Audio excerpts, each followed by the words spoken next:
Hello friends, মিঠুর পাকশালায় আপনাদের সবাইকে স্বাগত। আজ আমি 1 কাপ সুজি ও হাফ কাপ বেসন দিয়ে ভীষণই হেলদি ও টেস্টি একটা রেসিপি আপনাদের সাথে শেয়ার করছি। এই জন্য প্রথমে একটা পাত্র নিয়ে নিয়েছি, তাতে 1 কাপ পরিমাণে সুজি ও হাফ কাপ পরিমাণে বেসন নিয়ে নিয়েছি। এরপরে সুজি ও বেসনটাকে খুব ভালো করে একটু মিশিয়ে নিচ্ছি। এইভাবে খুব ভালো করে মিশিয়ে নেব, তারপর এটাকে একটু জল দিয়ে খুব ভালো করে মেখে নেব। তো দেখুন, এখন শুকনো উপকরণগুলো খুব ভালো করে মিশিয়ে নিয়েছি। এরপর প্রথমেই 1 কাপ পরিমাণে জল এখানে দিয়ে দিলাম।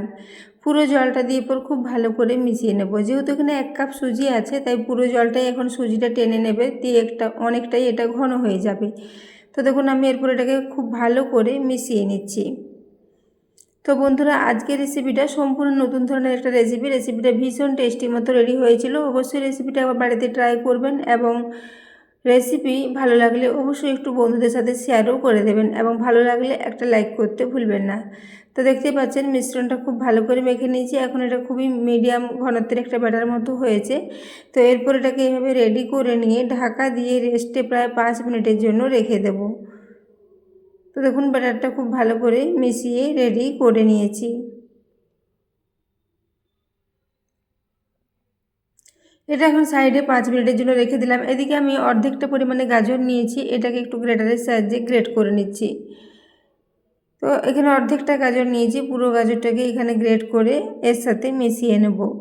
তো বন্ধুরা, আজকের এই রেসিপিটা আপনারা সকালে ব্রেকফাস্টে বা স্কুলের টিফিনের জন্য বা বিকেলের দিকেও হালকা ফুলকা স্ন্যাক্স হিসেবে এটাকে বানিয়ে নিতে পারেন। বানানো ভীষণই সহজ এবং খুবই অল্প উপকরণ দিয়ে ভীষণ টেস্টি মতো রেসিপিটা রেডি হয়ে যাবে। তো দেখুন, এখানে গাজরটা খুব ভালো করে একটু গ্রেটারের সাহায্যে গ্রেট করে নিয়েছি, তারপর এখানে মিশিয়ে নেব।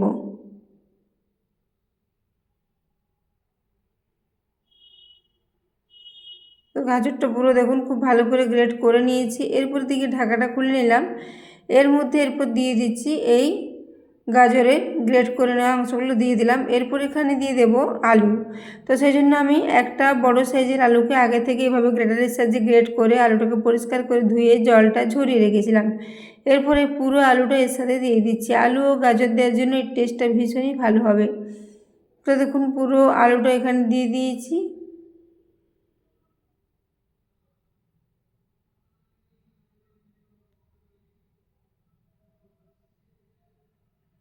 তো এরপর দেখুন, এর সুজির সাথে এইভাবে আলু ও গাজরটাকে দিয়ে ক্রমাগত নাড়াচাড়া করে খুব ভালো করে মিশিয়ে নিচ্ছি। এবং সুজিটা এখন অনেকটাই ঘন হয়ে গেছে, জলটা টেনে নিয়ে, সেজন্য এখানে আবারও হাফ কাপ পরিমাণে জল দিয়ে দিলাম। জলটা দেওয়ার পর আবারও খুব ভালো করে এর সাথে মিশিয়ে নিচ্ছি। এইভাবে এটা খুব ভালো করে মিশিয়ে নেওয়ার পর এখানে কিছু মশলা দিয়ে দেব।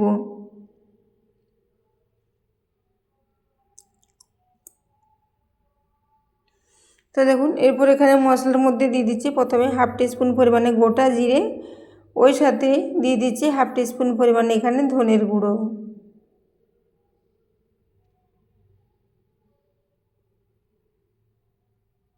তো এরপর এখানে দিয়ে দিলাম স্বাদ মতো একটু লবণ, ও ওই সাথে দুটো কাঁচা লঙ্কা ছোটো টুকরো করে কেটে রেখেছিলাম, সেটাও দিয়ে দিয়েছি। এরপর এখানে দিয়ে দিলাম কসুরি মেথি 2 চা চামচ পরিমাণে, তবে কসুরি মেথির পরিবর্তে কুচনো ধনে পাতার ব্যবহার এখানে করা যেতে পারে।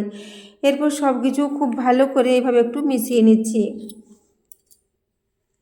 তো দেখুন, এটা একটা বেশ মিডিয়াম মতো ব্যাটার এখন রেডি হয়েছে। খুব ভালো করে সমস্ত কিছু একসাথে মিশিয়ে নেব, তারপর এটাকে একটা কড়ার মধ্যে নিয়ে নেব। তো সেই জন্য গ্যাসে এখানে আগে থেকে একটা কড়াই বসিয়ে রেখেছিলাম। তারপর এখানে দিয়ে দিচ্ছি সরষের তেল 2 চা চামচ পরিমাণে। সরষের তেলটা গরম হয়ে এলে এখানে ওই পুরো মিশ্রণটা এই কড়ার মধ্যে দিয়ে দেব। তো দেখুন, পুরো মিশ্রণটা এইভাবে কড়ার মধ্যে দিয়ে দিচ্ছি। তারপর এই পাত্রটা ধুয়ে আবারও প্রায় 1/4 কাপ পরিমাণে একটু জল দিয়ে দিলাম। এরপর জলটা দিয়ে খুবই চটজলদি এটাকে একটু মিশিয়ে নিতে হবে। গ্যাসের ফ্লেমটা এই সময় মিডিয়ামে করে দিয়েছি। মিডিয়াম ফ্লেমে এটাকে এভাবে ক্রমাগত নাড়াচাড়া করতে করতে একটা বেশ নরম ডো মতো রেডি করে নিতে হবে।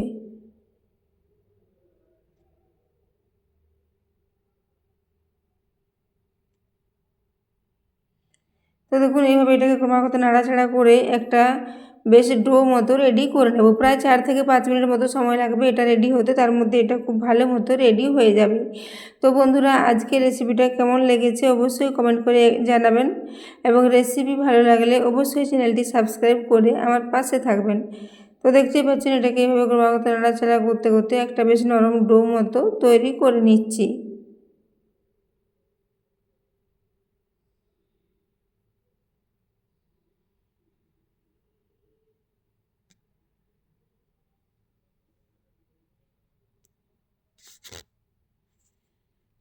তো দেখতেই পাচ্ছেন এটা এখন একটা বেশ নরম ডো মতো রেডি হয়ে গেছে। এরপর এটাকে গ্যাস থেকে নামিয়ে কিছুক্ষণের জন্য ঠান্ডা করে নেব।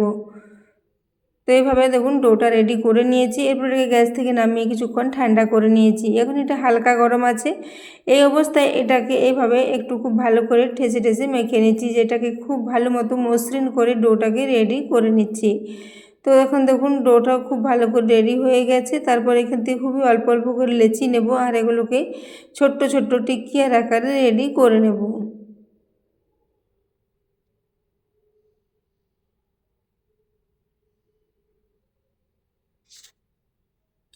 তো দেখুন এরপর এখান থেকে কিছুটা করে মিশ্রণ নেব আর হাতে করে এইভাবে ছোট্ট ছোট্ট টিকিয়ার আকারে এটাকে রেডি করে নেব।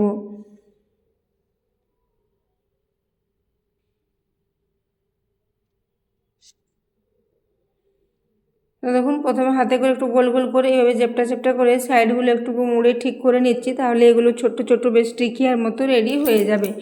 তো দেখতেই পাচ্ছেন এখানে একটা টিকিয়া আমার রেডি হয়ে গেছে। এরপরে একইভাবে সমস্ত টিকিয়াগুলোকে আগে রেডি করে নেব।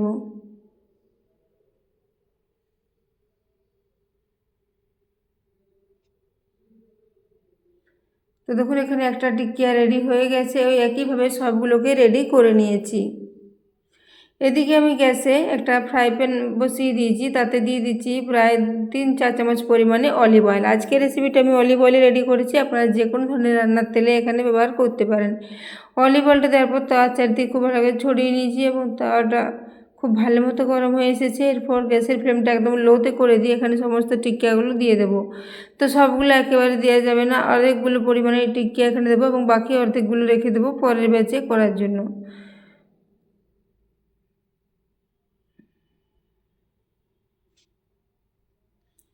তো দেখুন এখানে সমস্ত টিক্কিয়াগুলো দিয়ে দিয়েছি। তারপর মিডিয়াম ফ্লেমে এগুলোকে প্রায় 1.5 থেকে 2 মিনিটের জন্য একটু ভেজে নেব। তো দেখুন এখানে অর্ধেকগুলো এখন রয়ে গেছে, ওগুলো পরের ব্যাচে আবারও রেডি করে নেব। তো এইভাবে আমি এগুলোকে দেখুন উল্টে দিচ্ছি।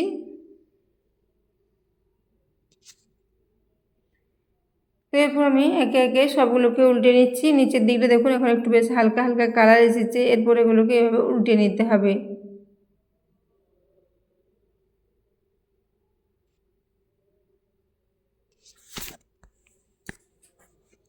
তো দেখুন এইভাবে উল্টে পাল্টে এগুলোকে একটু লালচে করে ফ্রাই করে নিচ্ছি। তো বন্ধুরা এগুলোকে আপনারা যে কোনো ধরনের চাটনির সাথে সার্ভ করতে পারেন, খেতে ভীষণই ভালো লাগবে। এছাড়া এটাকে আপনারা বাচ্চাদের স্কুলের টিফিন বক্সও দিতে পারেন, সেক্ষেত্রেও এটা ভীষণই হেলদি একটা রেসিপি, যেহেতু এটাকে খুবই কম তেল মশলা দিয়ে রেডি করেছি। তো দেখুন এইভাবে সবগুলোকেই উল্টে নিলাম। এরপর এগুলোকে তাওয়া থেকে তুলে নেব।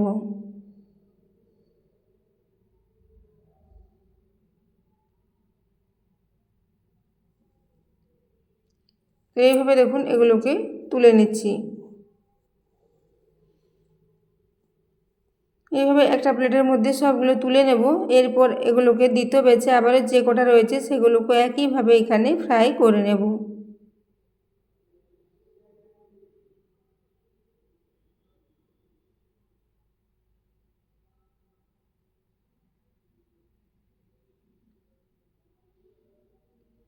তো দেখুন এরপর আমি সবগুলোকেই তাওয়া থেকে তুলে নিয়েছি এবং এর কালারটা দেখুন খুবই সুন্দর, এগুলো ফ্রাই হয়ে গেছে। এইভাবে আমি দু ব্যাচে সবগুলোই ভেজে নিয়েছি, তারপর একটা প্লেটে সাজিয়ে নিয়েছি।